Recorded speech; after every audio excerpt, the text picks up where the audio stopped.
amigo, querido, estender a saudação a toda a equipe de governo e aos convidados que estão participando desse importante seminário.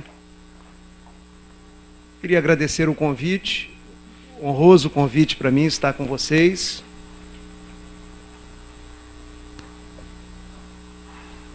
Vocês estão numa terra que eu considero admirável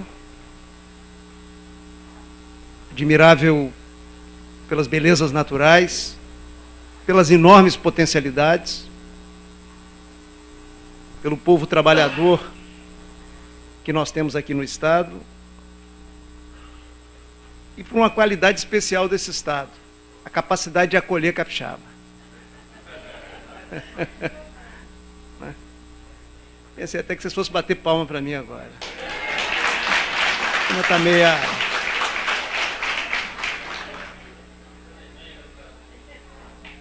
Olha, esse estado de vocês vai bombar.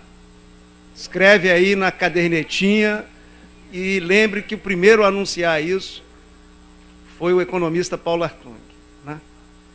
Vocês têm aqui elementos básicos desse tempo que nós estamos vivendo, né? Vocês têm água doce em abundância, coisa rara nesse mundo de Deus que nós estamos vivendo. Vocês têm a possibilidade, que está sendo usada agora de uma forma extraordinária, de produzir energia, uma energia de qualidade, terra boa e agricultável, num mundo que a renda sobe e as pessoas precisam se alimentar. Essa é uma commodity que não cai de preço nos últimos anos, vocês estão acompanhando isso. É claro que tem muita coisa para fazer, como de resto em tudo quanto é canto do mundo, né? E aí vocês me chamaram para bater um papo com vocês sobre governo orientado para resultados. E é isso que eu vou tentar trabalhar, trocar ideias com vocês, né? Eu selecionei 4 pontos aqui sobre esse tema, que eu vou tentar trabalhar os 4 temas com vocês. Primeiro, a natureza dos governos e também as contingências da governança no país. Segundo, o que nós entendemos por resultados. Podemos falar coisas diferentes. Terceiro, como organizar um governo focado em resultados. E quarto, como criar uma cultura dentro da máquina pública, uma cultura de resultados. Naquilo que tem valor na máquina pública, valor extraordinário, que é o capital humano, né? Como é que torna esse comportamento presente no dia a dia do setor público. Antes de seguir em frente, eu gostaria de dizer que as ideias que eu vou expor aqui, o pensamento que eu vou expor, vocês não vão acreditar no que eu vou falar aqui. Isso é fruto de 3 décadas, um jovem desse, por isso que eu acho que vocês não vão acreditar, né? 3 décadas de vida pública e de militância, né? Eu comecei lá no movimento estudantil, na militância social, fui 2 vezes deputado estadual no meu estado, depois fui deputado federal, fiquei a metade do mandato, porque me elegi prefeito da capital, fiz o mandato de prefeito da capital, terminei, fiquei 1 ano como diretor do BNDES no Rio de Janeiro, diretor da área social do BNDES, foi uma experiência espetacular na minha vida. Voltei para o meu estado tentando disputar o governo, perdi uma convenção, acabei candidato ao Senado, fiz 4 anos como senador e depois voltei para o estado e fiquei 8 anos como governador do estado. Então, essa trajetória de vida é que, de certa forma, produz essas ideias que nós vamos tentar trabalhar aqui com vocês. Evidente que essas reflexões também derivam de muita leitura. Eu sou um leitor inveterado, né? Principalmente com as coisas que tocam a minha vida profissional, né? Mas também sou uma pessoa de diálogo. e aprendo muito dialogando com as pessoas, né? Trocando experiência. Eu faço esse registro porque o que eu vim aqui é compartilhar com vocês, né? E, de certa forma, vibrar com vocês, por vocês estarem realizando um evento como esse, governador. Parabéns. Eu vou puxar as palmas aqui.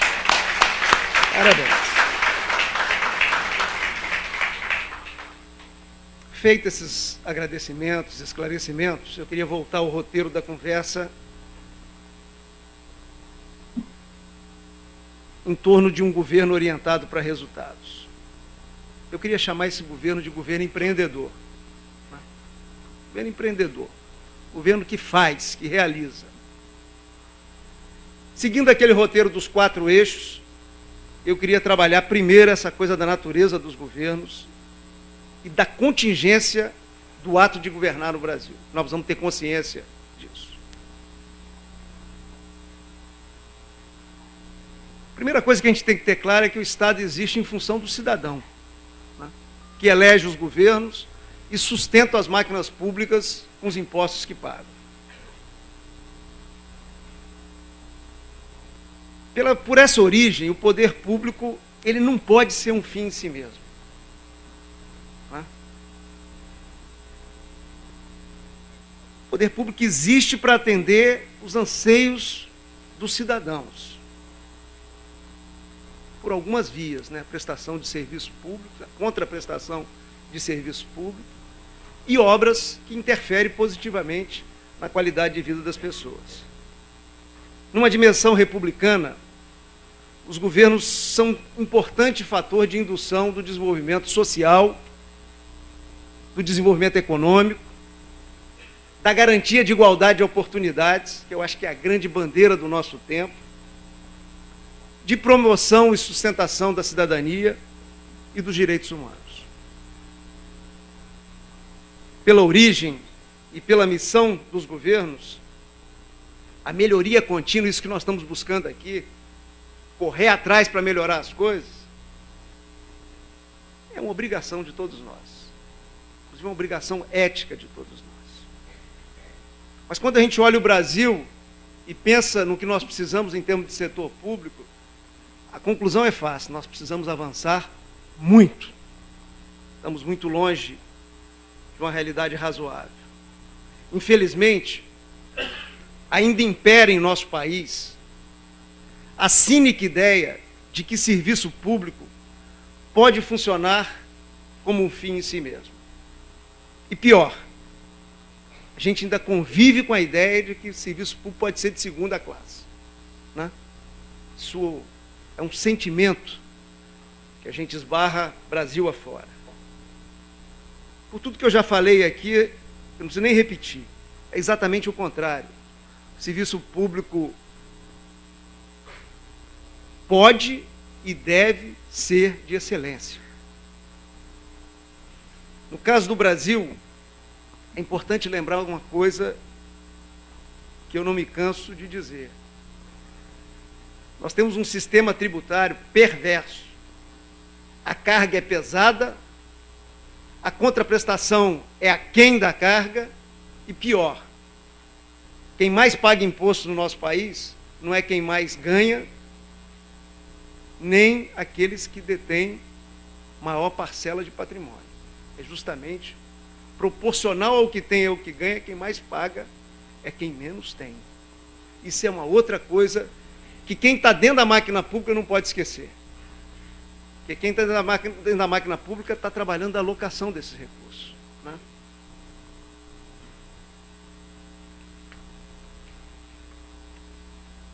Conspira a favor e sustenta essa visão que eu chamo de distorcida, de que o serviço público pode ser de segunda, de terceira, de quarta categoria, e também ser alheio aos interesses da maioria, a cultura do patrimonialismo que marca a história do nosso país, lamentavelmente, e uma teia burocrática de altíssima irracionalidade. Né? Infelizmente, ainda é um desafio entre nós superar a prática dos governos centrado nos agentes de sua máquina e também dedicada a pequenos grupos da sociedade. Além da praga do patrimonialismo, os gestores públicos sérios são obrigados a lidar com leis, normas que, além de ultrapassadas, arcaicas, anacrônicas, existem em excesso e, via de regra, ainda a gente convive com confrontos da própria legislação. Quer dizer, são contradições uma atrás da outra. Governa-se em meio a uma burocracia que lembra um cipoal infernal, de um labirinto em ruínas, mas que, mesmo corroído pelo tempo, condiciona as nossas ações no presente e compromete, muitas vezes, o nosso olhar para um futuro diferente para o nosso país. Essa burocratização arcaica e abundante dialoga com outro traço político-institucional, eu acho que talvez a gente tenha herdado isso dos portugueses, quando a gente fala isso eles ficam chateados com a gente, que é o apego aos processos em detrimento ao compromisso com a eficácia. Né? É o carimbinho, é a rubriquinha, assim, nas antigas, como uma coisa importante. Quer dizer, a forma, o mérito do gasto, da alocação do recurso, raramente é analisado no nosso país. O governo lida com dinheiro público. Por isso, todo zelo com os processos, isso é fundamental. Mas nenhum gestor público pode perder o foco nos resultados. Não é essa a tradição do nosso país, que privilegia sempre a área meio. Eu queria dar uma paradinha aqui para deixar claro.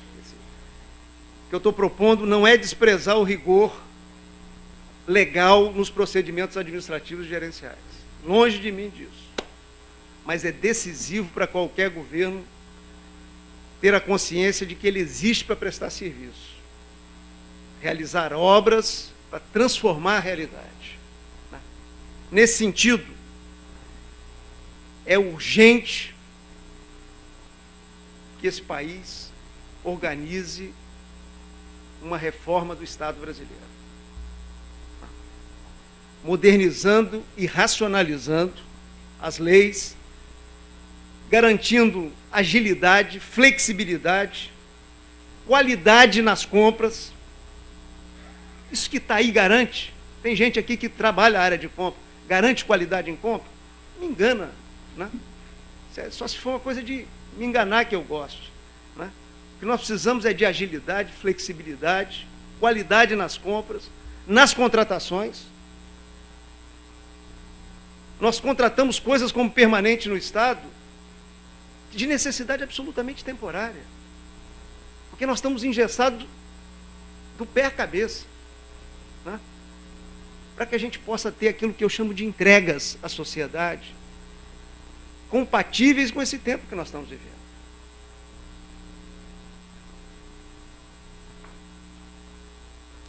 Quem é que vai entender, né, o processo interno do setor público? Eu licitei uma estrada no meu estado,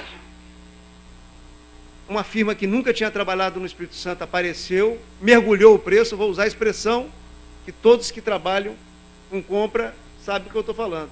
Mergulhou o preço de alguns itens, ganhou a licitação, foi para a obra,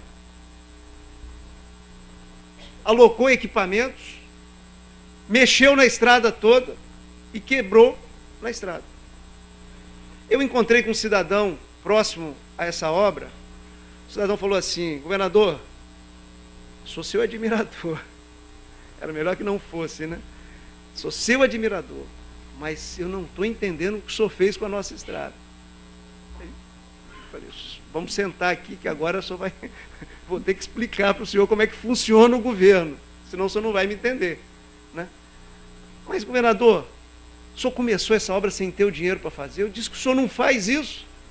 Não, eu comecei a obra tendo dinheiro para fazer. Mas o problema não é o dinheiro do Estado. E aí eu tenho que explicar para o senhor.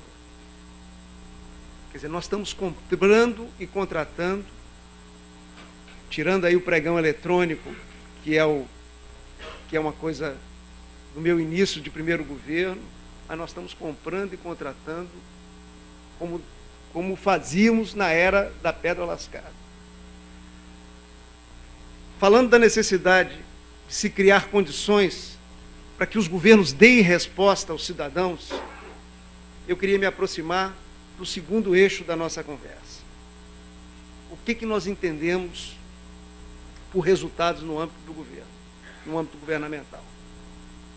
E aí eu vou direto. Na minha opinião, um bom governo é aquele que, a despeito de todos os desafios existentes, burocracia, tudo isso que eu acabei de falar aqui, faz jus à sua origem, que é o cidadão, que é o povo, que é o contribuinte. É repetitivo aqui, um governo existe para atender os interesses da coletividade, que o mantém funcionando com impostos e que elege e delega aos seus principais líderes a responsabilidade de, junto com a sociedade, delega a responsabilidade de, junto com a sociedade, construir e trabalhar uma realidade melhor. Ou seja, o maior resultado que se espera de um governo é a efetiva contribuição para a transformação da sociedade, com obras, com serviços e com uma coisa que eu acho que tem muito valor, governador: atitude do governante. Quando eu falo atitude do governante, é do governador, é do secretário, do subsecretário, acho que aqui é secretário adjunto, pelo que eu vi na nomenclatura, e assim por diante. Quer dizer, os governos devem promover os valores democráticos e republicanos, os direitos humanos, a cidadania, a qualidade de vida, a emancipação, a igualdade de oportunidade. E nesse conjunto de conquistas civilizatórias que eu insiro o compromisso com produção de resultados. No entanto, ao falarmos do que os governos podem e devem fazer, dos resultados que deles se espera, por compromisso de racionalidade, por compromisso de verdade, né? Compromisso com a verdade dos fatos, é preciso também que a gente que está dentro da máquina pública nunca perca e transmita para a sociedade a ideia de que o governo não pode tudo, né? Isso nós precisamos ter claro e nós precisamos dialogar com a sociedade. O governo não pode tudo.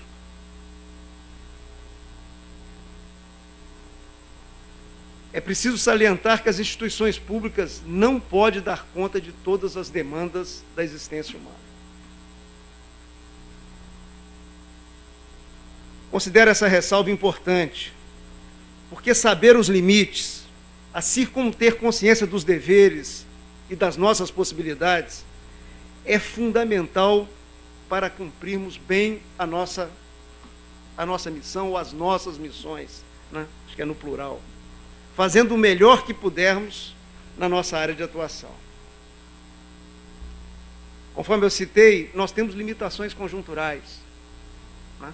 Burocracia, patrimonialismo, desvios de toda a ordem.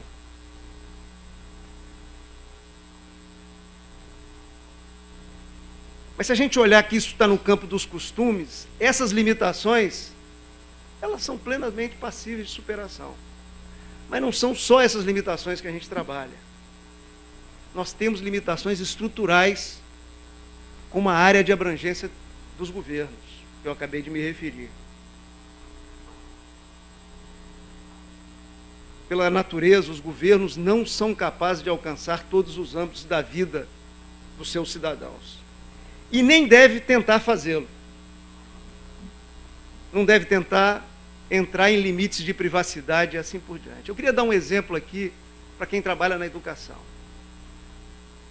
O governo pode resolver o problema da educação, pode em parte, né? O governo pode ralar, correr atrás e construir uma escola decente, equipar com material didático e pedagógico adequado, pode contratar e treinar bons professores.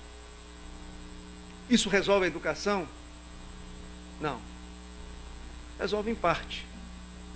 Se não tiver um elo na educação que é a responsabilidade de pai e mãe, de cuidar, de colocar limite, de cumprir a sua parte na educação, o governo não vai substituir pai e mãe. Né? Não vai substituir pai e mãe. E o resultado disso...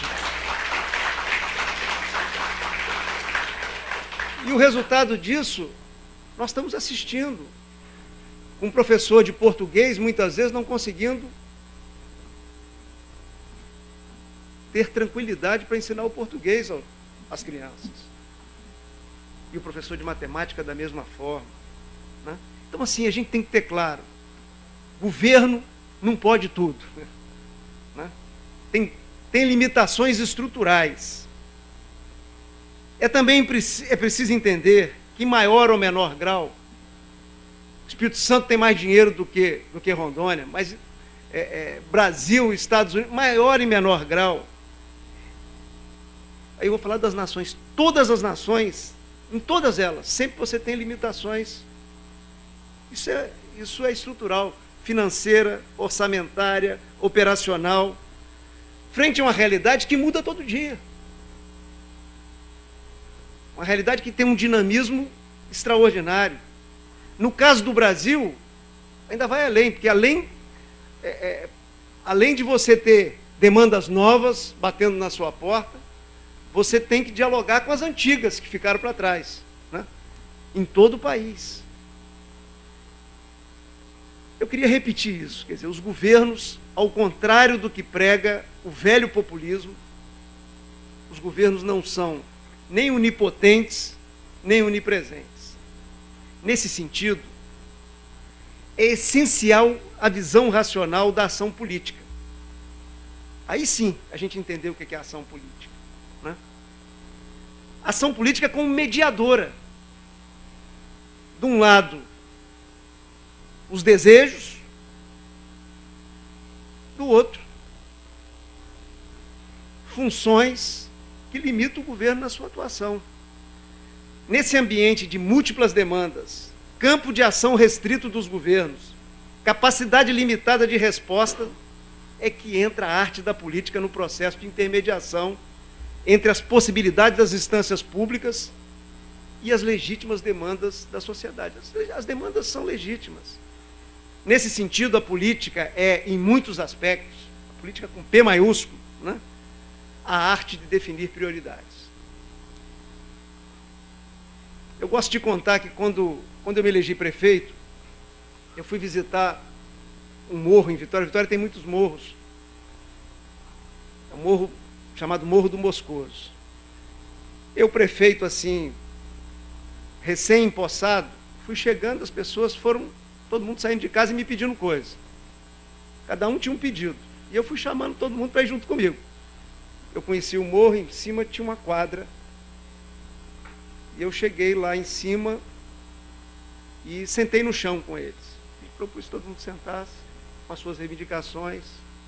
E aí todos apresentaram. Eram muitas reivindicações. Eu falei assim, olha, o governo é igual a casa de vocês. Não tem dinheiro para tudo. Não dá para trocar o fogão, a geladeira, sabe? Fazer tudo numa hora só. Vamos agora olhar nessa lista que vocês estão me dando aqui, o que é prioritário. Isso é política. Né? Isso é um exercício da política. Né?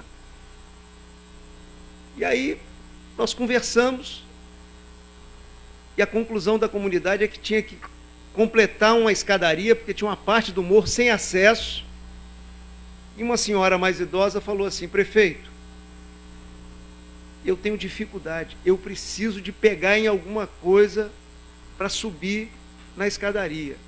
Né? Aí nasceu uma política de colocar corrimão nas escadarias dos morros de Vitória. Né? Quer dizer, a partir desse diálogo. Mas um diálogo com forte pedagogia. Né? Quer dizer, prefeito lá, nem sempre é possível, raramente é possível, estou contando um caso, né?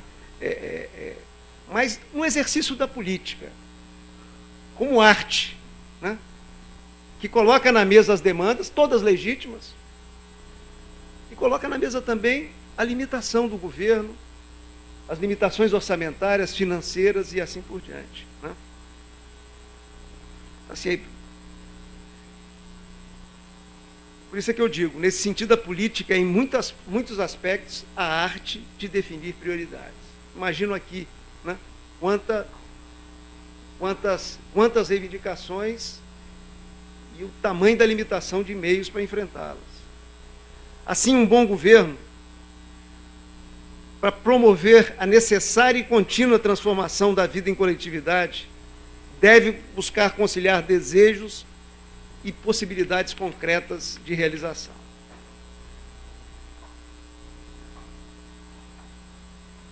Mas eu quero fazer uma ressalva. Assim. Nós temos problemas conjunturais, temos problemas estruturais, mas não devemos fazer com que seja desculpa para a gente.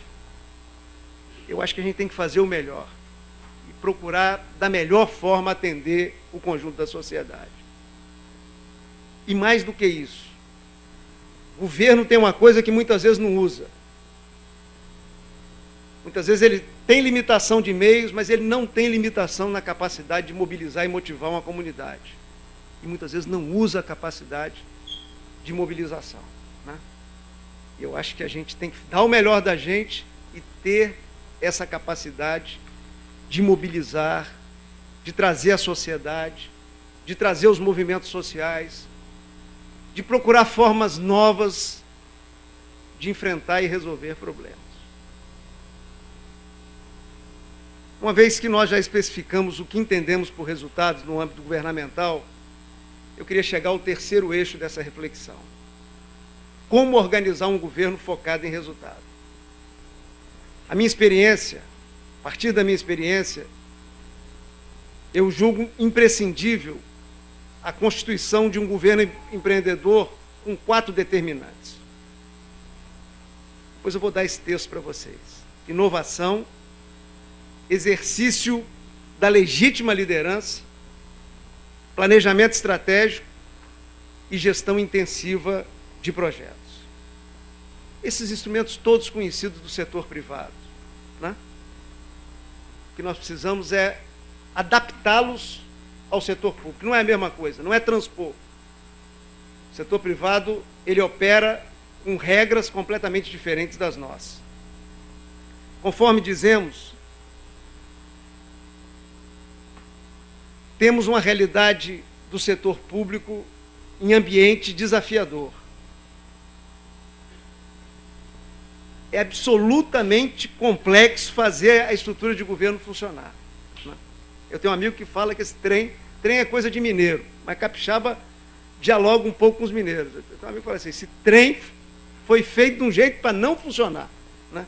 Então, assim, é absolutamente complexo fazer essa estrutura funcionar. Mas é complexo, mas é possível, né? Dessa forma, além da gente superar as visões atrasadas e antiquadas de mundo, renovar procedimentos, atualizar práticas, arejar ideias, simplificar procedimentos e condutas, modernizar a legislação, é fundamental inovar. O que é inovar? Inovar é fazer diferente com sucesso. É isso. Não é reinventar a roda. Mas é colocar a roda para rodar, produzindo mais com menos, né? Atendendo o conjunto da sociedade. Isso é inovar. Inovação é uma das bases desse governo que eu estou defendendo aqui. Inovar é, inclusive, ver desafios onde muitos veem apenas uma situação normal, né? Normal, mas se você olhar, prejudicial ao conjunto da sociedade. É encarar a missão de superar o conformismo medíocre, muito bem representado pela expressão é assim mesmo, sempre foi assim e assim sempre será. Isso é comum a gente ver dentro do setor público, dentro da vida da gente, né?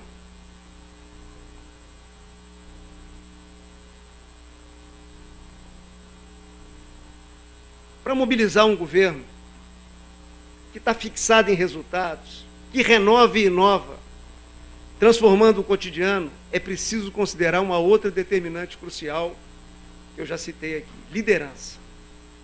Os líderes exercem um papel decisivo para a atuação em grupo, né?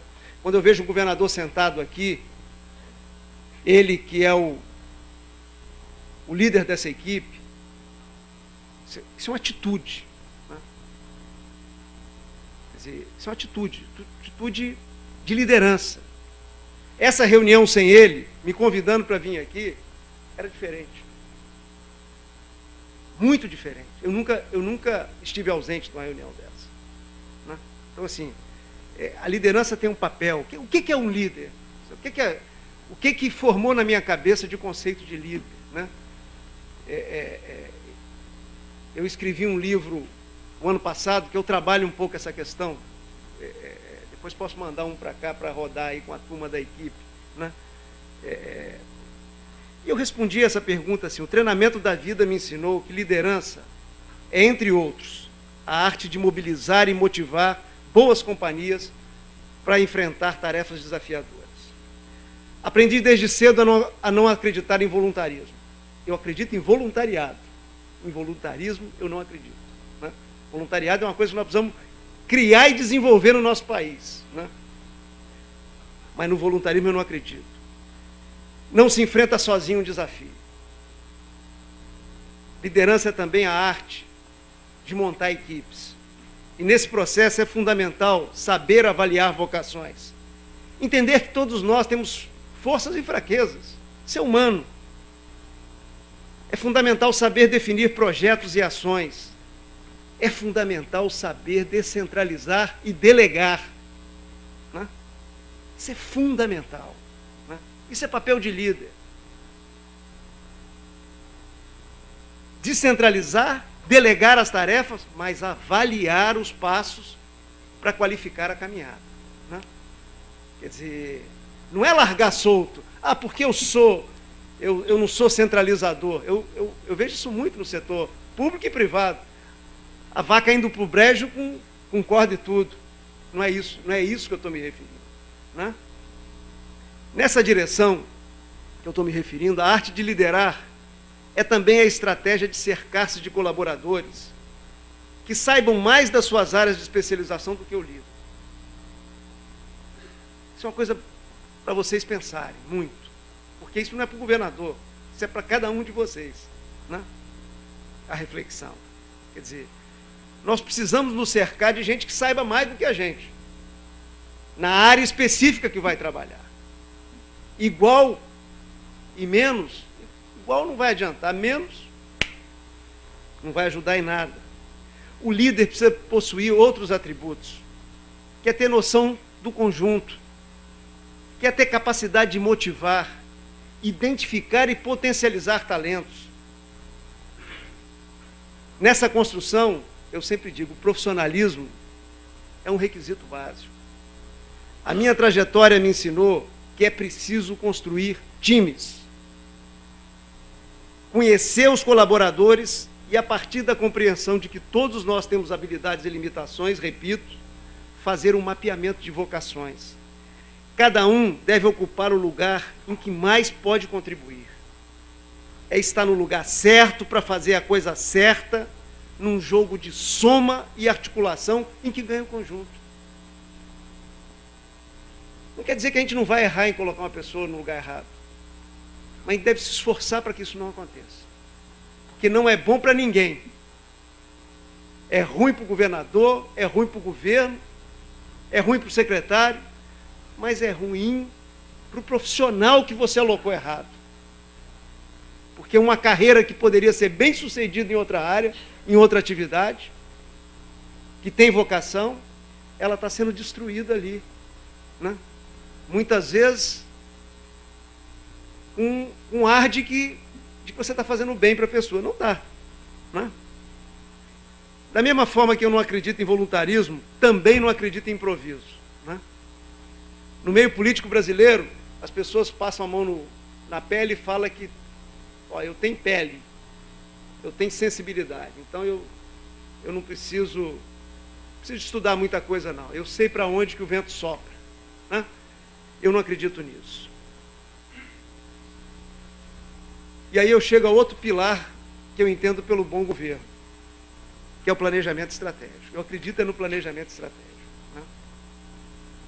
Planejamento estratégico, para mim, não é ferramenta para governo, nem para empresa privada. É instrumento para tudo. É para a vida da gente. Para a gente pensar a vida profissional da gente, né? Porque em todos os movimentos da nossa vida, seja dentro de um governo, dentro de uma empresa privada, dentro da nossa família, é preciso a gente ter um diagnóstico. Diagnóstico é a palavra de médico, mas eu não tenho outra melhor. É preciso ter um diagnóstico de onde nós estamos e precisa ter clareza de onde que nós queremos chegar e traçar o mapa de navegação. Hoje eu vim com um rapaz baiano, fez o Enem e vai estudar medicina aqui. E ele veio me dizendo o sonho dele. Ele traçou o mapa de navegação dele. Um baita deslocamento de família, né? E mostrou as contas que ele fez para escolher a faculdade aqui. É isso aí.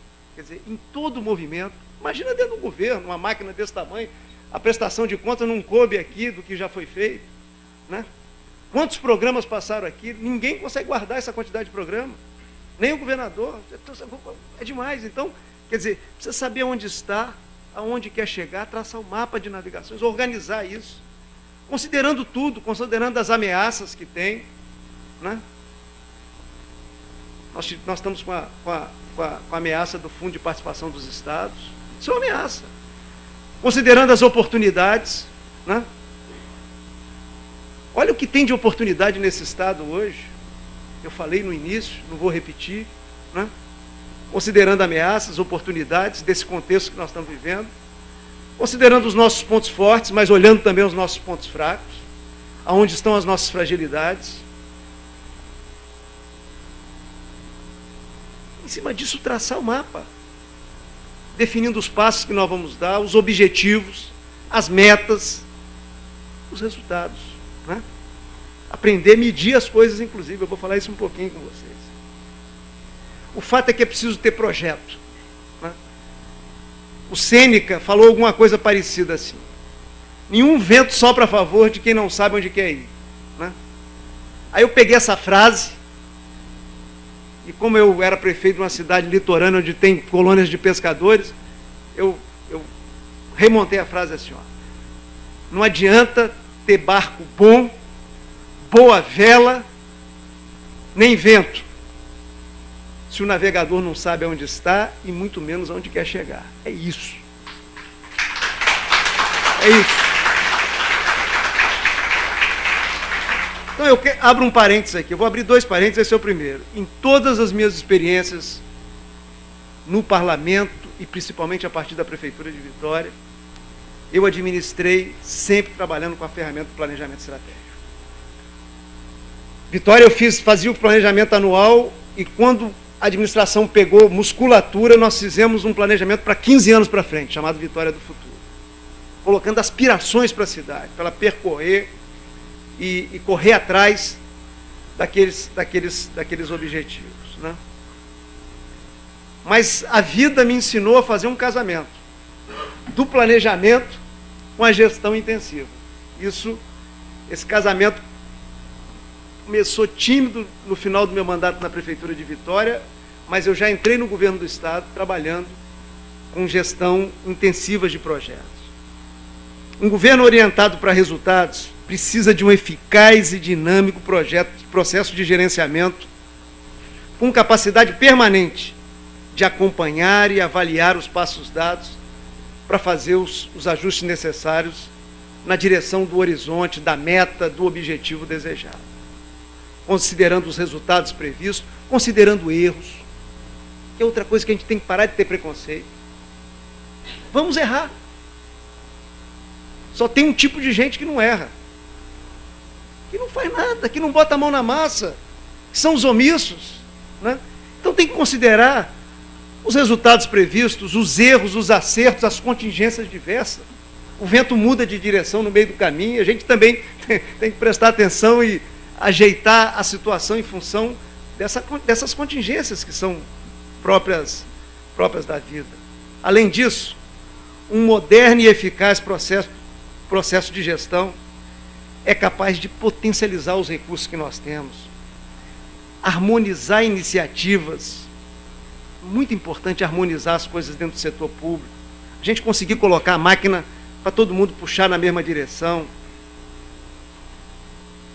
tirar a competição e criar a colaboração, né? Ao invés de competir, vamos colaborar, que é um governo só, né? É um governo só. A educação, ela dialoga com várias áreas do governo, a saúde dialoga com várias áreas do governo, a segurança pública dialoga com várias áreas do governo. Essas questões são transversais, todos nós sabemos disso, né? Então, assim, uma gestão moderna, ela é capaz disso, potencializa os recursos, harmoniza as iniciativas, produz sinergias em várias partes do todo, multiplicando a capacidade de ação do governo e gerando melhores resultados. Mais um parênteses para vocês, é o segundo. Abre parênteses. Para ficar bem claro como é que funciona uma estrutura dessa, já à frente do governo do Estado do Espírito Santo, nós criamos, primeiro, o Escritório de Gerenciamento de Projetos. E mais tarde nós transformamos o Escritório de Gerenciamento de Projetos numa Secretaria de Estado, Secretaria de Gerenciamento de Projetos Especiais. Essa estrutura, inclusive usando aplicativos exclusivos e outros recursos das novas tecnologias de comunicação e informação, as TICs, acompanhava uma carteira de 27 programas. 27 programas, está lá o Programa da Educação, né? Desdobrado em 400 projetos. O acompanhamento era feito em tempo real. Acompanhamento em tempo real, tendo como parâmetro o elenco dos resultados esperados, fixados pelo planejamento estratégico, e também os planos setoriais, feitos pelas próprias secretarias.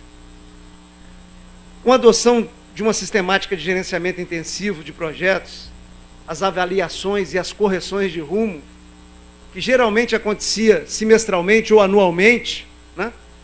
Na minha experiência lá na prefeitura, passaram a ser rotineiras. Por que esse trem não está dando certo? Por que parou a licitação de não sei o quê? O que nós fizemos? Nós criamos um selo,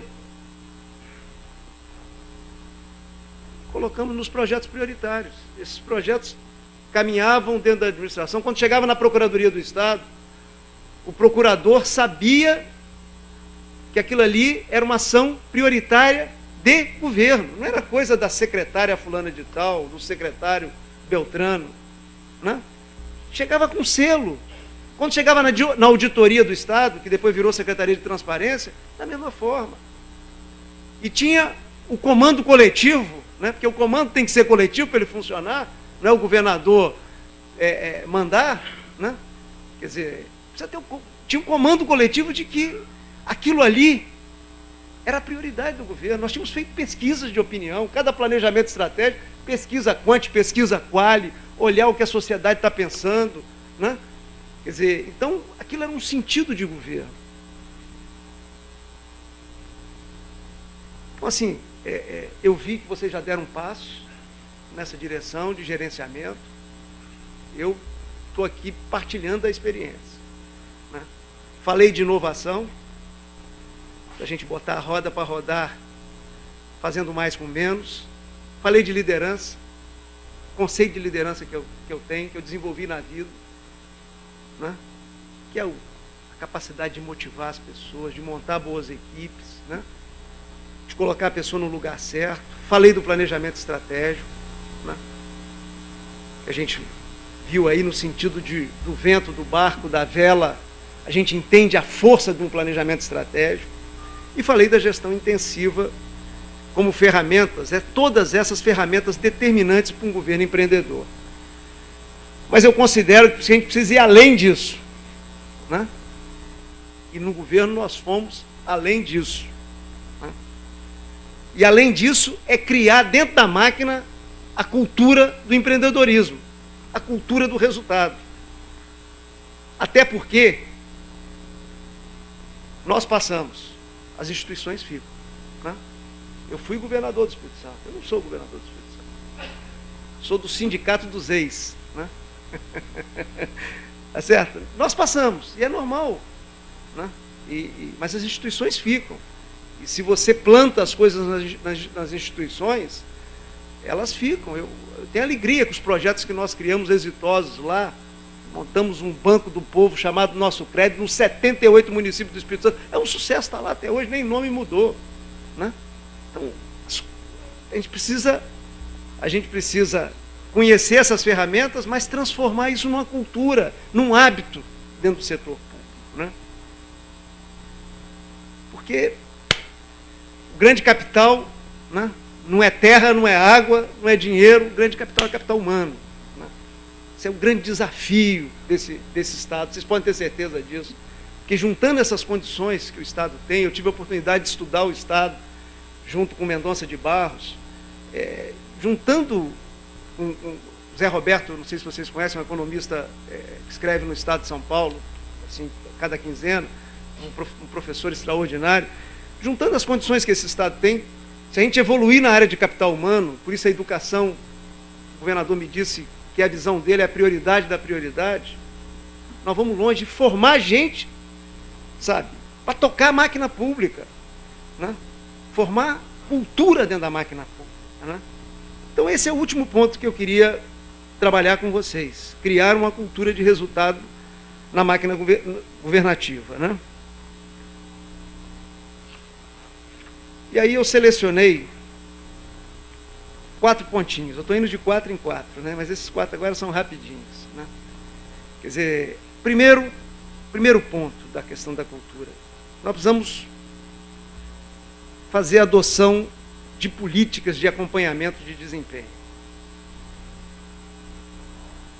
Isso é muito importante para que os processos de trabalho se efetivem com sucesso. Eu construí uma frase aqui que eu acho que ela transmite o sentido desse ponto. Nem todo projeto ou política pública se cumpre apenas porque é monitorado no curso do seu desenvolvimento. Mas nós podemos afirmar que tudo que é acompanhado e estudado ao longo da sua execução tem mais chance de se realizar de forma consequente e positiva. Isso é científico. Né? Então, eu coloco na questão cultural, o primeiro ponto é esse, é fazer uma política de acompanhamento de desempenho. Né? Estão aí os números, né? Colocar as metas. Qual é a mortalidade infantil que nós vamos perseguir? Né? Quantos anos nós queremos que os nossos jovens tenham de estudo, na média, nos próximos 5, 10 anos? Né? Às vezes as metas não são atingidas, isso não é o fim do mundo. Mas nós vamos ralar e dar o melhor da gente para tentar chegar lá. Né? E temos que medir essas coisas. Né? Segundo ponto, conquistado o resultado, também é preciso investigar a sua avaliação. Só a confrontação dos resultados da entrega feita com um elenco de metas e objetivos que era esperado poderá demarcar a diferença do êxito para o fracasso, do sucesso para o fracasso. Nessa direção, estou entrando no terceiro ponto, é preciso criar hábitos de estudar e refletir sobre as razões do sucesso e insucesso nos projetos e políticas públicas.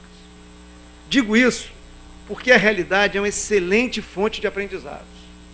A história, por mais recente que seja, sempre oferece ótimas oportunidades de crescimento individual e coletivo.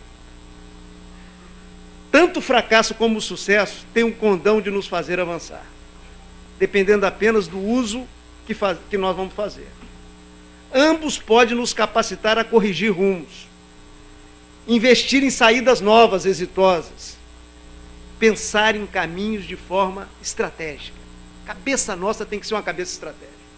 Principalmente a gente que quer fazer esse setor público brilhar, fazer esse setor público ser respeitado pelo cidadão, fazer com que o cidadão passe na porta da sede do governo e tenha orgulho da gente que está lá dentro. Né? Então, assim, trabalhar com cabeça estratégica. Por fim, quarto ponto que eu coloco na questão da cultura.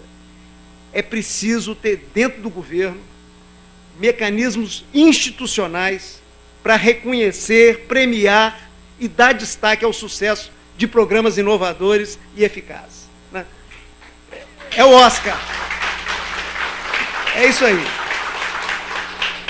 É o Oscar. É anual, né? Eu vou contar para vocês. Difusão de bons exemplos é ferramenta eficiente no fomento da cultura de resultados. Até porque quem não reconhece, não premia o êxito, certamente estará, se não recompensando, pelo menos fazendo vista grossa com a ineficácia. É óbvio, né? E por tabela incentivando os fracassos. Nesse sentido, durante o nosso governo, lá em 2005, né, eu governei de 2003 a 2010, em 2005, nós criamos o Prêmio Inoves. Foi o Ricardo Oliveira, que é um craque. Ricardo, eu contei para o governador, é um capixaba de Cachoeira do Mirim, radicado no Rio de Janeiro, que eu consegui trazer de volta para o Espírito Santo. Trabalhou comigo no período de governo. Foi um sucesso, boas experiências. Nós criamos juntos o Prêmio Inoves. O Prêmio Inoves destaca e premia trabalhos inovadores. A gente chama de Oscar lá. O governador vai na entrega no final de ano. Aí a ação inovadora da Secretaria de Segurança está lá sendo premiada, da Secretaria de Desenvolvimento Social, e por aí vai, da educação e assim por diante. Premia os trabalhos inovadores desenvolvidos por equipes de profissionais do Serviço Público Capixaba, esses projetos capazes de modernizar a gestão, transformar a realidade e melhorar a vida das pessoas. Nós já conseguimos que esse projeto incluísse agora as prefeituras municipais, né? Nós começamos ele dentro do governo do Estado e estamos tentando trazer as outras instituições públicas, né? O sonho é que todas as instituições públicas, né, participem desse Oscar anual, né? Estou me aproximando da conclusão, né? Gostaria de falar o derradeiro de duas premissas que devem funcionar como norte de um bom governo: a ética e a participação. Quando eu falo de ética, eu não me refiro a uma ética qualquer, mas sim a ética republicana, de devoção absoluta ao interesse público, de compromisso com a construção de uma realidade de oportunidades e de prosperidade compartilhada por todos os cidadãos. Nesse sentido, eu me recorro às palavras do ex-presidente norte-americano Abraham Lincoln, que agora tem um novo filme, parece que fazendo muito sucesso mundo afora, né? Ainda não assisti, só li sobre ele, né? O que Lincoln fala nesse sentido? Lincoln, falando acerca do que deve ser um governo, né, ele aborda de uma forma que eu acho muito feliz. Ele disse: o objetivo essencial de um governo é, abre aspas, elevar a condição dos homens para permitir um começo a todos e uma chance justa na corrida da vida. É lindo. Vale depois apenas refletir sobre isso. Recorri a Lincoln e vou complementar com o poeta Mário Quintana, vinculando o conceito de democracia com o reino da igualdade. Ele profetizou: democracia é dar a todos o mesmo ponto de partida. Quanto ao ponto de chegada, isso depende de cada um.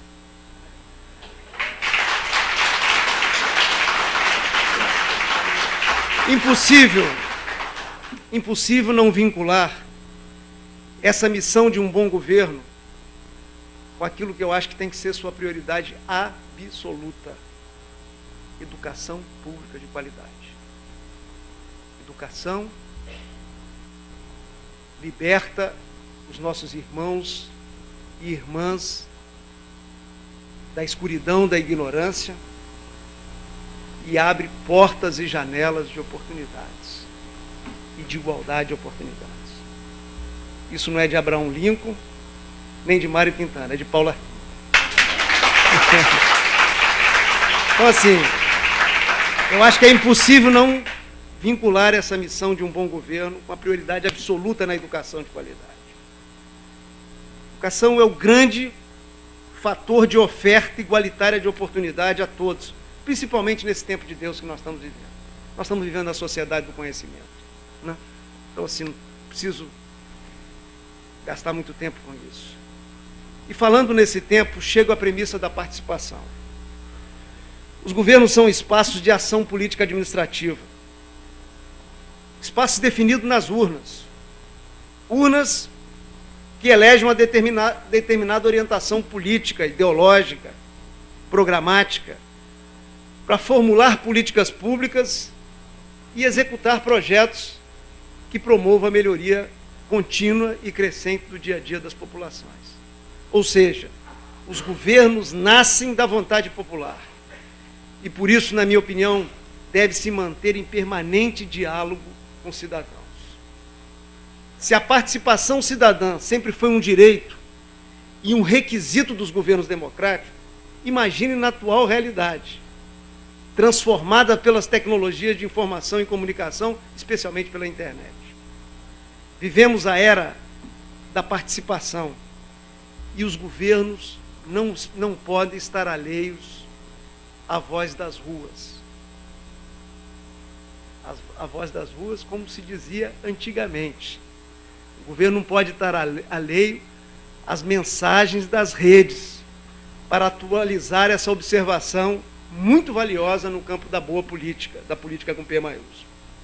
Além disso, como bem salientou o ex-presidente do México, Vicente Fox, que foi presidente do México, mas antes foi presidente da Coca-Cola, presidente mundial da Coca-Cola. Disse Fox: governar é mais complicado do que administrar uma empresa privada, meu presidente. Né? E ele explicou, está no livro dele. Isso porque é preciso aliar conhecimento técnico ao apoio social. É isso. Né? Isso está conectado com essa participação, com esse novo tempo, com a internet, com as redes sociais, com esse mundo que nós estamos vivendo.